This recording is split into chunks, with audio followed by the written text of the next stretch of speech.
Mesdames, Messieurs, bonjour, Otep et bienvenue sur les funérailles des tabous. C'est encore un plaisir de vous retrouver ici.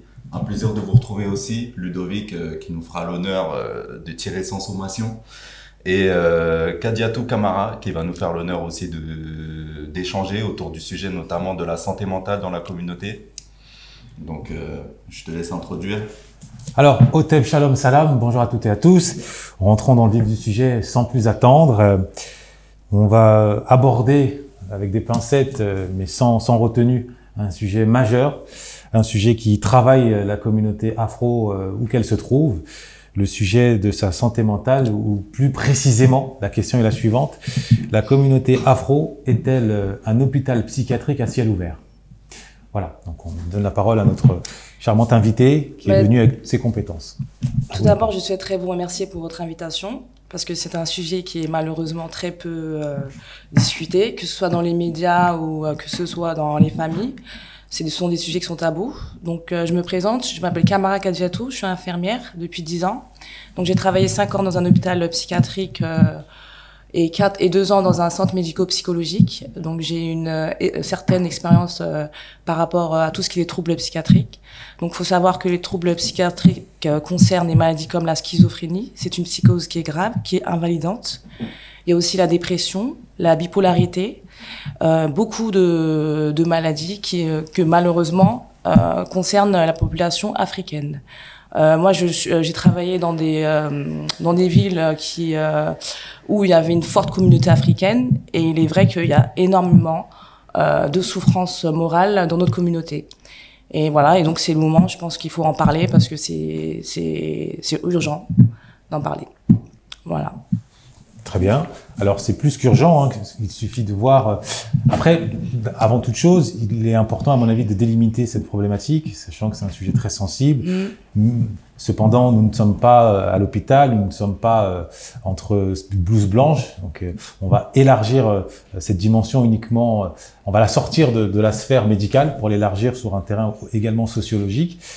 Psychosociologique. Pourquoi je dis ça? C'est tout simplement parce que la notion même de santé mentale et surtout de folie, celle qu'on va traiter aujourd'hui, il existe plusieurs définitions. C'est pas à vous que je vais l'apprendre. Alors, il y a les définitions médicales. Simplement, moi, j'aimerais l'étendre. J'aimerais l'étendre au rapport que nous exerçons vis-à-vis de la raison. C'est-à-dire, j'oppose la frontière entre la folie et la raison. Ce qui est pour nous normal et ce qui, pour aux yeux de la société, quand je dis pour nous, à l'échelle de la communauté afro, et nous allons voir pourquoi je nous enferme dans ce nous, et ce qui est à l'échelle de la société anormal. Concernant la folie, on peut par exemple commencer par aborder la question de l'agressivité, de notre rapport à la violence. Il est, à moins de vivre sur Mars ou de cultiver le déni comme Bogota cultive la cocaïne, il est très difficile de nier à quel point notre communauté, surtout les adolescents, on a tous été adolescents, vouent un culte à l'agressivité, à la violence, avec ce que ça comporte de conséquences à l'âge adulte.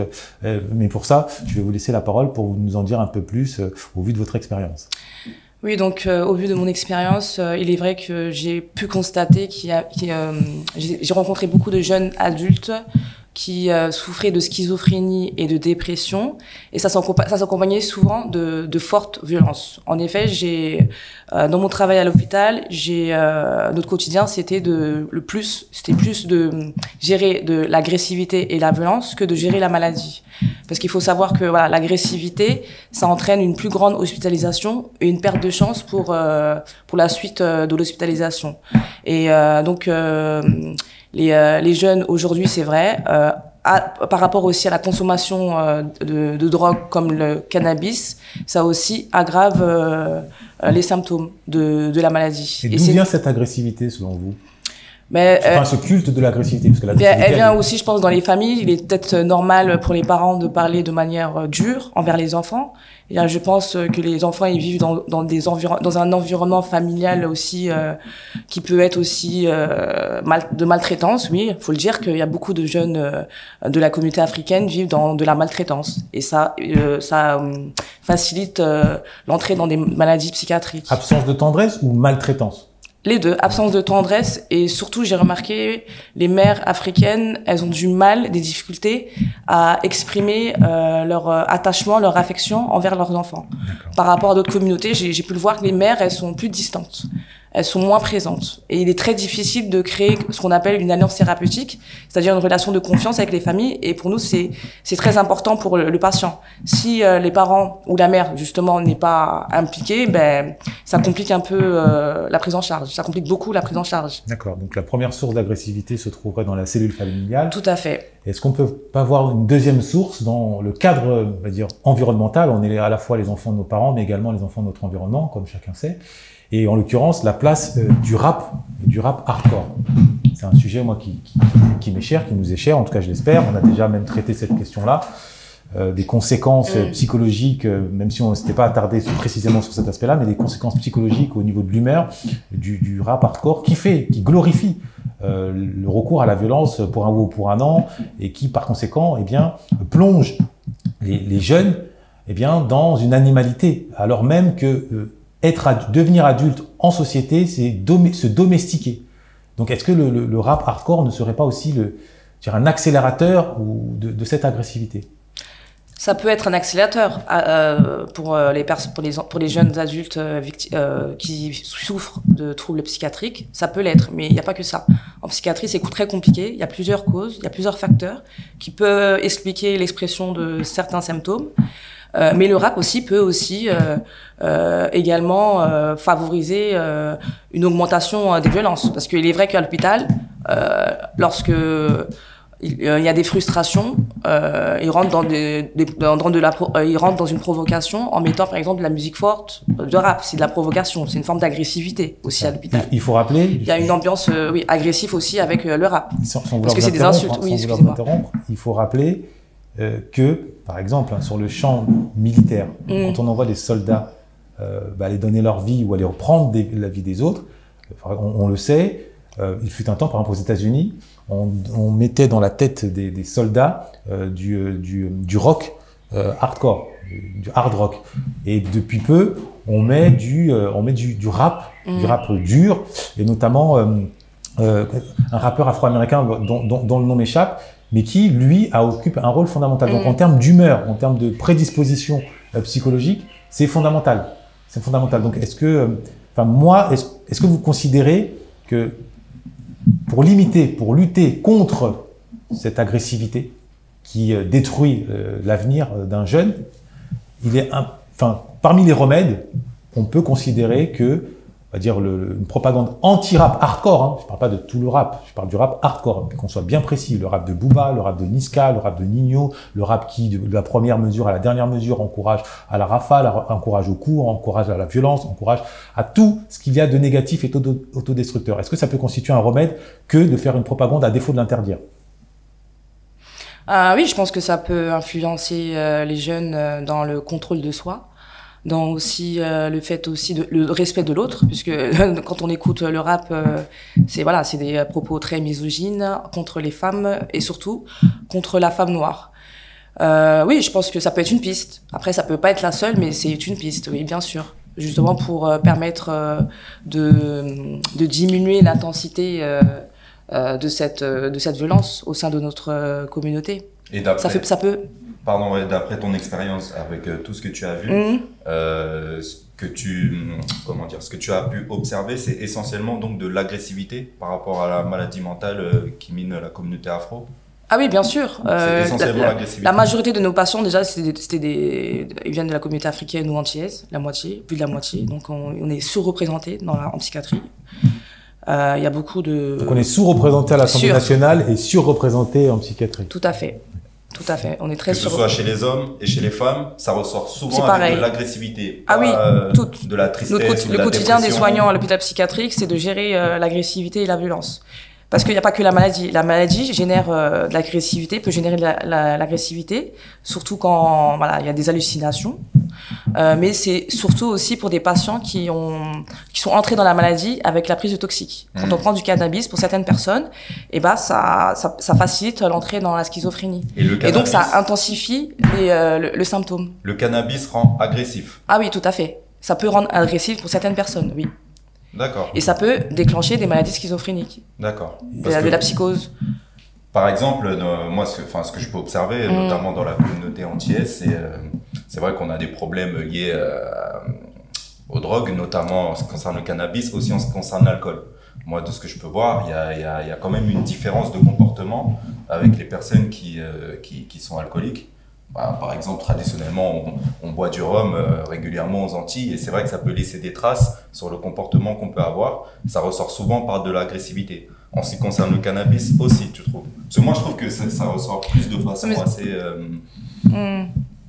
zen, quoi. L'alcool, en fait, c'est le problème de l'alcool, c'est que les effets de l'alcool, ça vient plus tard. La démence de Korsakoff, par exemple, ça se déclenche à partir de 50 ans, 60 ans. Alors que le cannabis, c'est dès 16 ans, 18 ans. Les jeunes peuvent rentrer dans des psychoses. Sans parler... Oui. Pardon. Donc c'est plus précoce, donc c'est plus visible. En tout cas, l'hôpital psychiatrique. L'alcool, on le voit pas. Les personnes qui boivent pendant des années, ils sont dans d'autres structures. Ils sont pas à l'hôpital psychiatrique. Donc nous, on est plus confrontés au cannabis, à l'héroïne, à toutes ces problématiques-là. L'héroïne aussi. Oui, ça circule dans l'hôpital. Ça circule. Ils en prennent librement. Et ils le disent souvent, c'est plus facile de se procurer de la drogue à l'hôpital qu'à l'extérieur. Sans parler du fait, pour revenir au cannabis, alors là, je parle sous votre contrôle, le cannabis plonge la tête des jeunes dans le pessimisme, pour ne pas dire dans le nihilisme. C'est-à-dire, on broie du noir, et quand on broie du noir, on est plus enclin à céder à la violence qu'à se contenir, étant donné que quand on est optimiste, finalement, en cas d'échec, en cas de contrariété, on peut se projeter vers un lendemain meilleur. Donc je sais que le cannabis occupe juste ce ressort-là au niveau du pessimisme. Est-ce que je me trompe ou pas? Ah oui, bien sûr, ça rend dépressif, la prise de cannabis, ça rend les idées noires, il y a plus d'idées suicidaires. Et après, il y a aussi le plus grave, ça rentre aussi, bien sûr, dans des psychoses. Et malheureusement, on n'en guérit pas de la schizophrénie.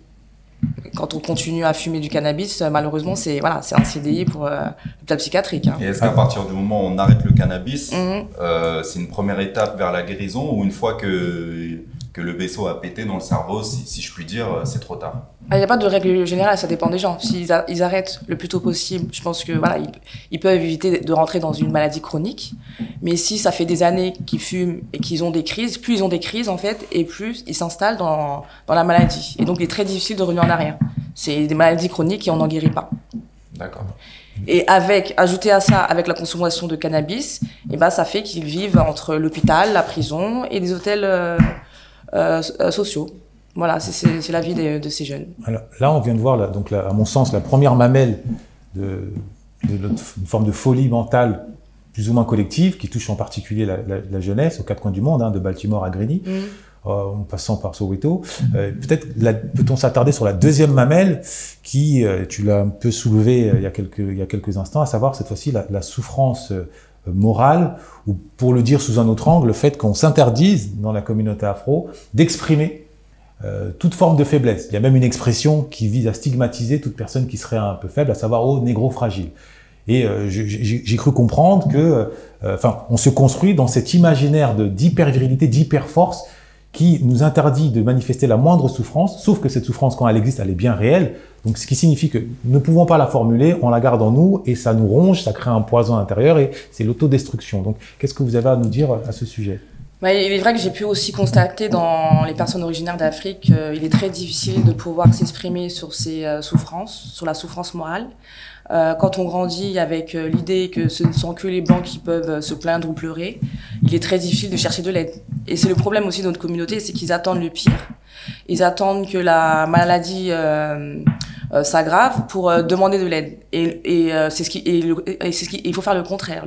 Au contraire, il faut justement prévenir de formes graves des maladies et agir le plus tôt possible, et notamment dans l'enfance, aider les enfants à pouvoir exprimer leurs émotions, qu'elles soient positives ou négatives. Et c'est notre gros problème à nous les Africains, et surtout chez les femmes africaines, c'est qu'on n'exprime pas nos problèmes, nos difficultés, on le garde pour soi, et comme vous l'avez dit, ça nous ronge, et ça, un jour ou l'autre, ça explose, et ça explose de manière, on va dire, ça va dans tous les sens, quoi. C'est incontrôlable, voilà. Et c'est peut-être parce que ces personnes qui consomment ne se rendent pas compte que c'est une maladie. Peut-être que c'est un manque de C'est ça. sensibilisation. Ça revient à ce que je disais tout à l'heure, c'est-à-dire la définition Parce même de qu'on la n'en parle folie. pas, oui, parce qu'en fait, c'est avant l'installation des premiers symptômes, avant, on peut le voir. On peut voir que la personne, elle se replie, elle parle moins. Elle est plus repliée sur elle-même. Mais ça, c'est dans le cadre médical, mais ce qu'il évoquait... Non, mais à la maison aussi, on peut voir. Quand un enfant, avant d'arriver à l'hôpital, il y a quand même des signes qui montrent que l'enfant, il est en souffrance, qu'il est pas bien.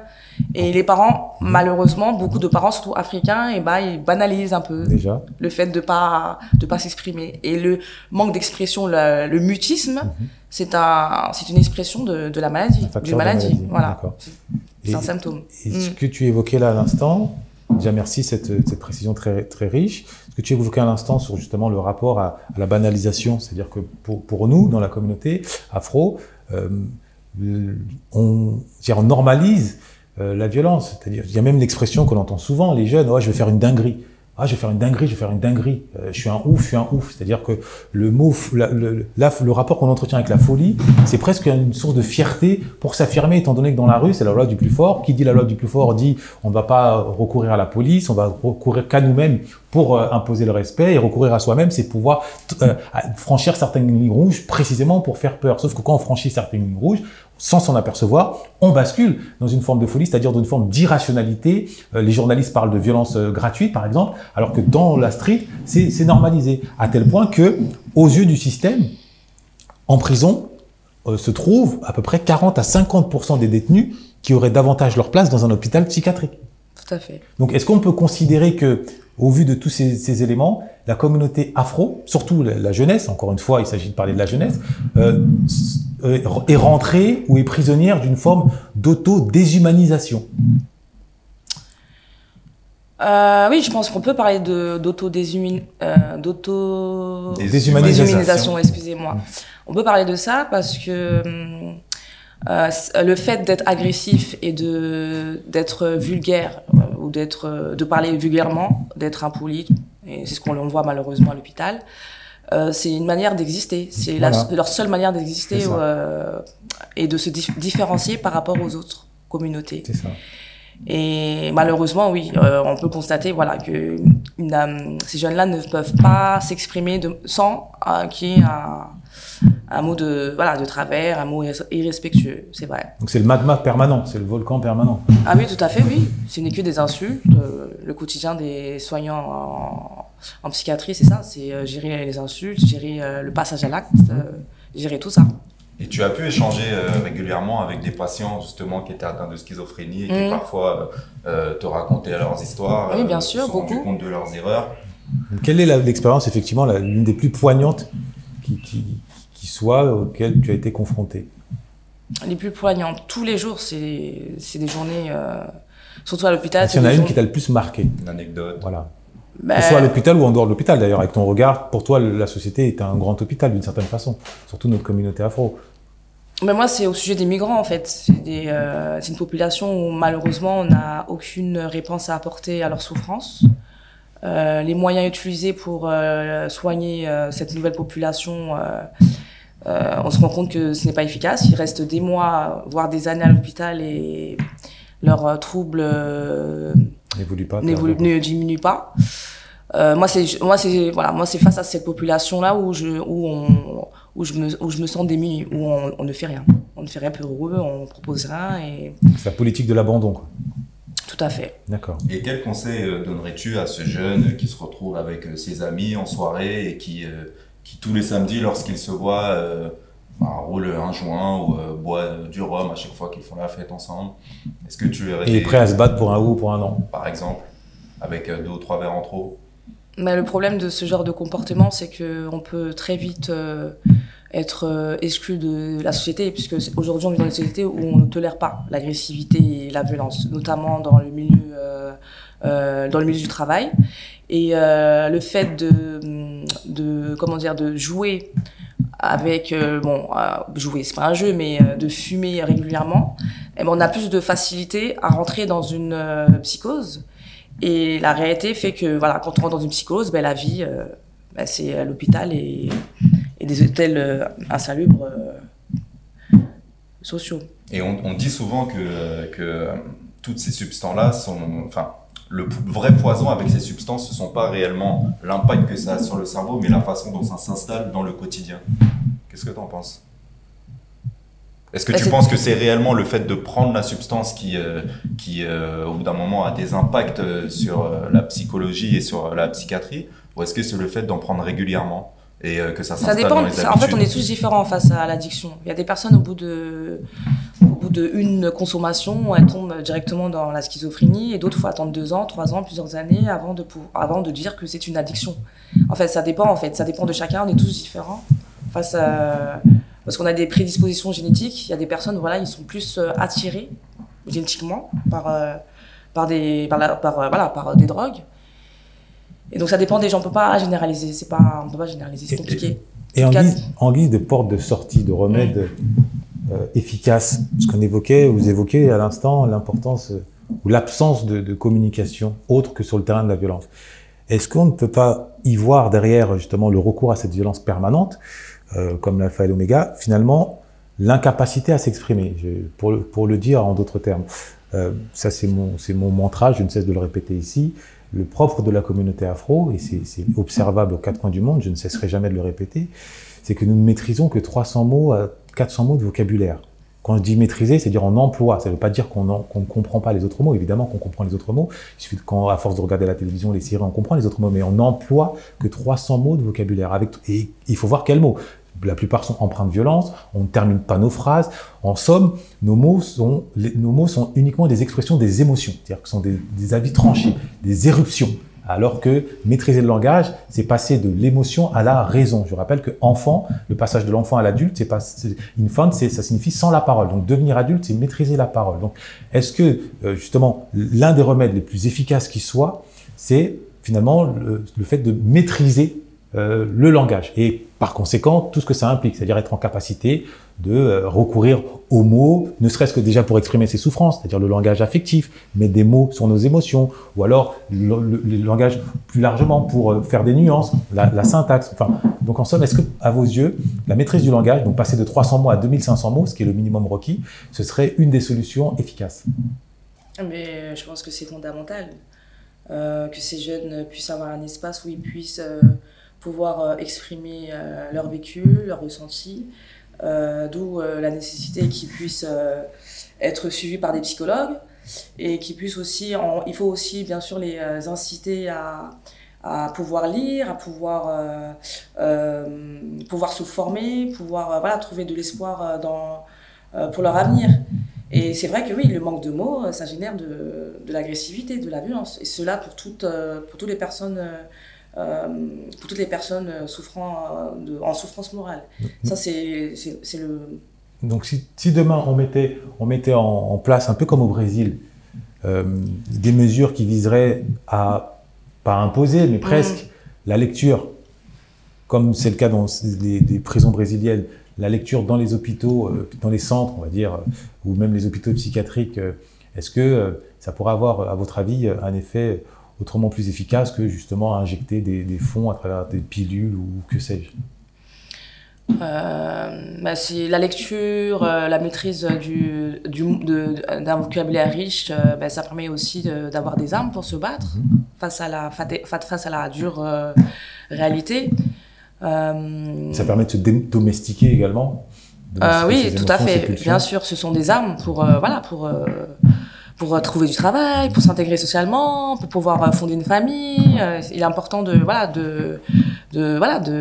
maîtriser le français. Ça, c'est une évidence. D'accord. Donc peut-être, en somme, à la question est-ce que la communauté afro serait un hôpital psychiatrique à ciel ouvert, se cache peut-être l'autre question.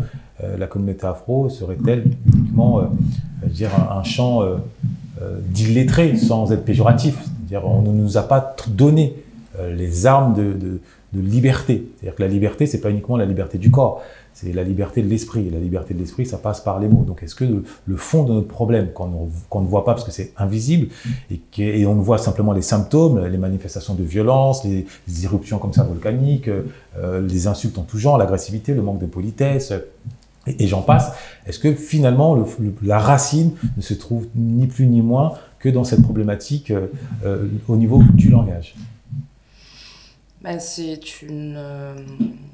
c'est le plus gros problème, c'est le langage.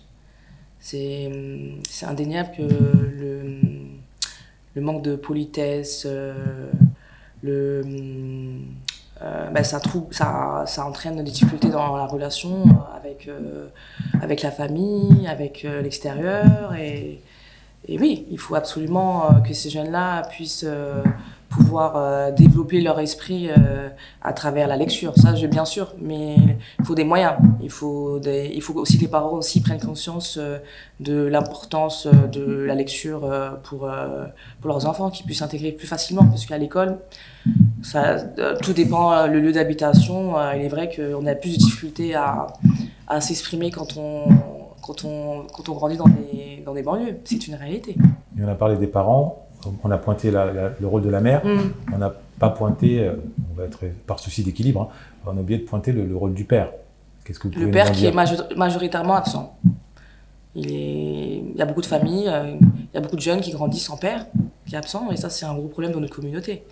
Que les pères n'assument pas leur rôle. Voilà, ça fait partie de la vie de divorcer, mais j'ai pu constater que beaucoup de pères africains, dès qu'ils divorcent, ils oublient leurs enfants. Et ça, c'est un traumatisme pour les enfants, surtout pour les garçons. Et donc, on se retrouve face à un phénomène où les femmes doivent plus ou moins combler l'absence du père. Et ça crée quel impact ça chez un enfant pour toi? Ça crée que la mère, elle peut être dépressive. Et donc, elle peut négliger les besoins de son enfant. Et son enfant, il peut grandir sans satisfaire ses besoins qui sont fondamentaux, comme par exemple l'affection. Les enfants, ils ont besoin d'affection, et pour qu'il y ait de l'affection, il faut que la mère elle soit épanouie. Et quand la mère elle est malade et déprimée parce qu'elle doit tout gérer, l'enfant, il peut, en grandissant, prendre des mauvais choix et elle doit même être virile quelque part à la place, elle doit faire preuve de virilité. Compenser, oui. Elle doit compenser cette virilité. Voilà, et comme elle compense cette virilité-là, elle est moins douce, elle est moins à l'écoute de son enfant. Mais ça, en fait, le problème, c'est quand une mère, elle est seule à gérer ses enfants, elle est moins à l'écoute. Parce que tous les enfants sont différents, tous les enfants ont des personnalités différentes. Et voilà, quand on a une mère qui est absente et qui souffre, il est normal que l'enfant aussi, malheureusement, il grandisse en ayant aussi une haine aussi envers les autres, envers la société, envers tout le monde. C'est ça, en fait, le problème. C'est qu'il y a beaucoup de haine et on leur a pas donné les moyens pour exprimer leur haine de manière à pouvoir les exprimer de manière respectable, mais respectueuse. D'accord. Et là où c'est tragique, pour revenir au rôle des rappeurs hardcore, c'est qu'il y a le culte, il y a l'amour de la haine.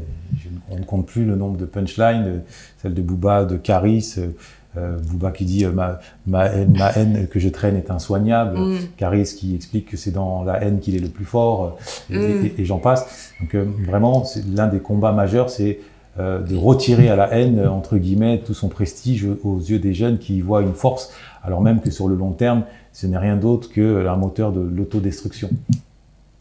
Je crois. Oui, ça fait partie d'une autodestruction. Et je pense qu'il faut en prendre conscience, notamment pour les parents qui laissent leurs enfants écouter ce genre de musique-là. Parce que grandir avec cette haine-là et cette violence-là, ça amène à des jeunes adultes violents et qui ont des difficultés à s'intégrer socialement. C'est pour ça qu'il y ait autant, je pense, ça peut aussi expliquer qu'il y ait autant de jeunes en hôpital psychiatrique. Voilà, ça influence beaucoup le rap, en tout cas le rap hardcore a forcément un impact sur le développement psychologique de surtout des jeunes hommes. Oui, des jeunes hommes. Et qu'est-ce qui pousse selon toi les femmes alors vers les hôpitaux psychiatriques, surtout les femmes de la communauté afro? C'est la solitude. Le fait qu'il y en a beaucoup qui gèrent seuls le foyer, que le père est absent, et il y en a beaucoup qui sont dans la dépression. Mais la très grande majorité... La fameuse charge mentale, cette fois-ci XXL, vous diriez? charge mentale d'une famille monoparentale, parce que quand on parle de charge mentale, il y a le père, il y a le mari qui est là. Mais là, je parle des femmes qui vivent seules et qui doivent tout gérer. C'est vrai qu'elles sombrent beaucoup dans la dépression. Mais justement, les jeunes filles. Oui, voilà, c'est ça. Parce que par exemple, un jeune garçon, 15-16 ans, Moussa ou Ibrahima, à 15 ans, il peut aller jouer au foot. Il est 15 heures, même midi, il va jouer au foot, on ne fait pas trop la leçon.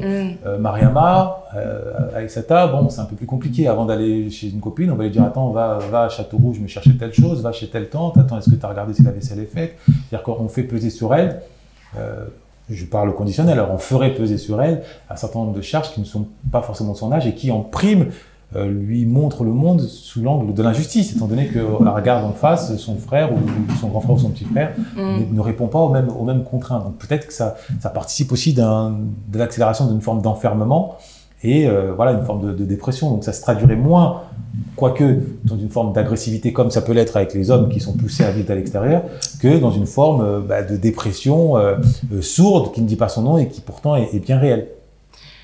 À l'hôpital psychiatrique aussi, on est beaucoup confrontés à l'agressivité et à la violence des femmes. Et ce sont la plupart des femmes qui souffrent de psychose, de schizophrénie, de paranoïa, et elles-mêmes aussi, elles peuvent être très très très dures et très violentes.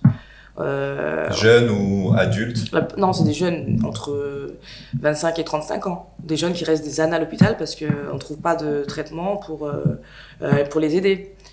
Et on est souvent dans des impasses parce que les familles il faut que je réponde à votre question. Vous m'avez posé une question par rapport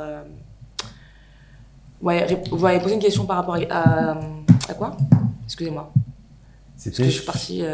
Non, c'était sur la place. Est-ce que les femmes, elles sont davantage touchées, non pas par l'agressivité, mais plutôt par la dépression, du fait du conditionnement familial dans les cultures afro où on demande La plupart des femmes, oui, elles souffrent de dépression. La plupart des femmes, quand elles font appel aux structures hospitalières ou aux centres médico-psychologiques, c'est pour des troubles de l'humeur ou de la tête, la plupart.